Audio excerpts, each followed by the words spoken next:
Bu Nuning. Selamat siang. Oke, Bu Nuning, ini kan lagi rame nih mengenai kasus dugaan KDRT Lesti Kejora nih yang dialami Lesti Kejora oleh suaminya sendiri Rizky Bilar.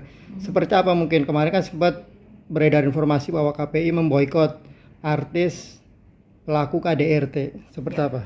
Jadi begini, kenapa kita mengeluarkan kebijakan himbauan kepada seluruh lembaga penyiaran, televisi dan radio untuk tidak menayangkan pelaku KDRT sebagai pengisi program, pembawa program, pemeran program dan lain sebagainya. Kenapa? Karena bagi kami punya komitmen sebagai regulator di penyiaran bahwa KDRT ini adalah tindak kejahatan yang juga melanggar hak asasi manusia. Kenapa melanggar hak asasi manusia? Karena ini yang diserang adalah martabat manusia, begitu ya. Nah, sehingga ruang siar dalam hal ini televisi dan radio itu seharusnya berfungsi sebagai ruang informasi, ruang edukasi dan juga hiburan. Pun hiburan itu adalah hiburan yang kemudian mendidik, hiburan yang penuh nilai dan lain sebagainya, begitu. Nah, kalaupun nanti stasiun televisi maupun radio itu menghadirkan pelaku kekerasan dalam rumah tangga dan dijadikan pengisi program, pembawa program, presenter atau apapun begitu ya, nanti kan akan menimbulkan persepsi di publik bahwa pelaku KDRT ini adalah ya kejahatan yang biasa-biasa saja, kejahatan yang kemudian bisa dimaklumi, bisa ditoleransi dan lumrah begitu. Karena apa? Karena pelakunya masih bisa warawiri di televisi, masih bisa kemudian baik-baik saja, dipuji-puji fansnya dan lain sebagainya.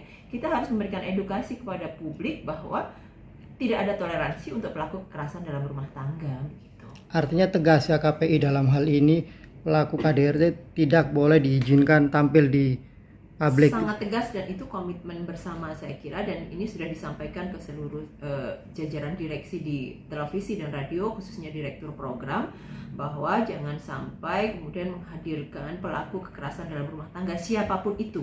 Terlepas dari kasus yang hari ini sedang banyak dibincangkan oleh masyarakat, tapi ketika itu ada artis siapapun, kita masih mengingat kemarin SJ inisialnya keluar dari penjara, meskipun sudah selesai proses hukumnya, tapi yang bersangkutan adalah pelaku kekerasan seksual yang kemudian harus kita edukasi ke publik bahwa ini tidak main-main loh, ini kejahatan yang sangat membahayakan dan mengkhawatirkan bagi publik begitu. Oke Bu, berarti artinya Rizky Bilar sendiri terancam ya, dia tidak boleh di TV tampil ya dalam Jadi hal apa? terlepas siapapun itu, saya tidak akan menyebutkan siapapun yang boleh dan tidak boleh tampil dan lain sebagainya. Tapi yang kemudian harus menjadi highlight adalah siapapun penampil, pengisi program, pembawa program yang melakukan tindak pidana KDRT, tentunya tidak kita toleransi untuk bisa tayang di layar kaca begitu.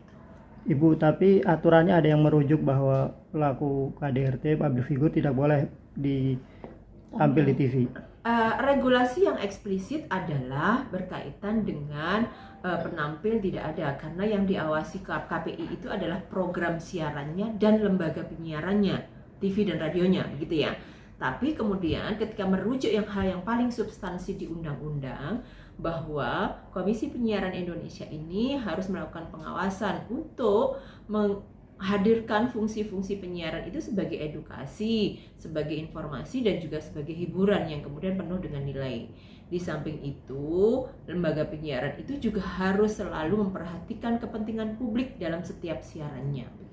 Tapi kalau melihat kasus yang dialami Lesti Kejora, ini seperti apa mungkin dampaknya nih melihat kepada mungkin masyarakat luas nih, melihat kronologi yang disampaikan oleh pihak kepolisian begitu gamblang, dugaan kekerasan yang begitu sadis, seperti apa mungkin KPI melihatnya untuk kalau ini begini, saya secara pribadi melihatnya bahwa ini adalah contoh baik apa yang dilakukan Lesti ya, gitu. Apa yang dilakukan oleh korban gitu, bahwa memberikan stimulasi, memberikan contoh kepada publik agar publik ini jika mengalami satu, yang kedua juga jika melihat ada tindak kekerasan dalam rumah tangga, maka harus segera melaporkan kepada yang berwajib. Karena selama ini banyak dipersepsi bahwa KDRT ini urusannya keluarga, urusannya rumah tangga, yang orang lain tidak boleh kemudian ikut campur, ya harus diam saja dan lain sebagainya, tidak perlu dilaporkan karena itu kan urusan rumah tangga suami istri dan lain sebagainya.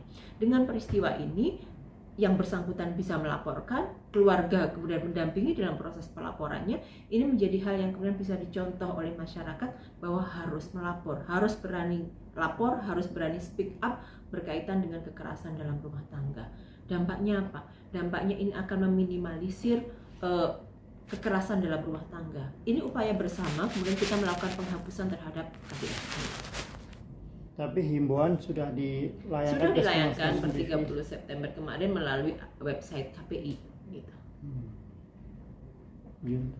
Ibu, artinya ini berlaku untuk semua public figure yang melakukan KDRT kepada pasangannya. Semuanya begitu. Semuanya tidak ada pengecualian, apapun jenis kekerasan yang dilakukan, kekerasan fisik, non fisik, verbal, non verbal, penelantaran dan lain sebagainya, itu yang kemudian menjadi highlight dari pesan edukasi untuk masyarakat di kasus ini.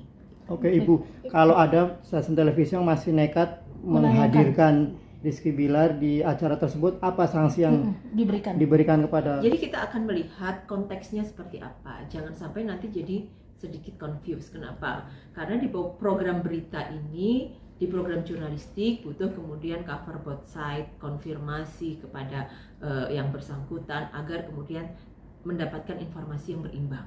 Tapi kemudian ketika dihadirkan sebagai narasumber, kapasitasnya harus dalam proses penegakan hukum begitu ya. Jadi masyarakat diberikan informasi pun tidak kemudian dalam proses interogasi dalam tanda kutip, karena tidak diizinkan interogasi itu ditayangkan di layar kaca seperti itu. Nah yang kedua, ketika kemudian masih tayang, kita akan melihat konteksnya. Sekali lagi ketika mereka tayang itu ada konteks glorifikasi, konteks memuja-muja. Mana ada sih kemudian artis yang kemudian tampil di layar kaca yang kemudian itu mau dijelek-jelekin, dijatuh-jatuhin, kan tidak ada. Pasti sebagai bintang tamu dibayar, dikontrak oleh stasiun televisi maupun stasiun radio, kemudian ya dikulik, ya kemudian dipuja-puja, diglorifikasi, kan begitu. Nah kekhawatiran kami menjaga agar tidak ada glorifikasi, tidak ada upaya kemudian semakin mengeluh-elukan pelaku KDRT, maka kami menghimbau untuk tidak memberikan ruang kepada pelaku KDRT. Baik Ibu, mohon maaf jika salah. Apakah ketika berita ini menjadi berita nasional baru KPI mengumumkan bahwa narsum tersebut tidak boleh tampil atau seperti apa sih? Oh tidak dong, karena kan ini semuanya dalam proses hukum. Kami menghormati seluruh proses hukum yang ada di kepolisian, pihak yang berwenang. Jadi kita menghormati itu, biarkan kemudian proses hukum berjalan sesuai mekanisme dan prosedur. KPI kemudian merespon ini adalah sebagai langkah antisipatif berkaitan dengan maraknya isu KDRT. Maka siapapun, tidak hanya yang kemudian sedang dibincangkan publik hari ini hanya satu kasus yang bisa menjadi pembelajaran bagi kita semuanya. Televisi harus berkontribusi apa, KPI harus berkontribusi apa, kepolisian bagaimana komitmennya, semuanya dituntut untuk kemudian bersama-sama mari kita berupaya untuk melakukan penghapusan kekerasan dalam rumah tangga.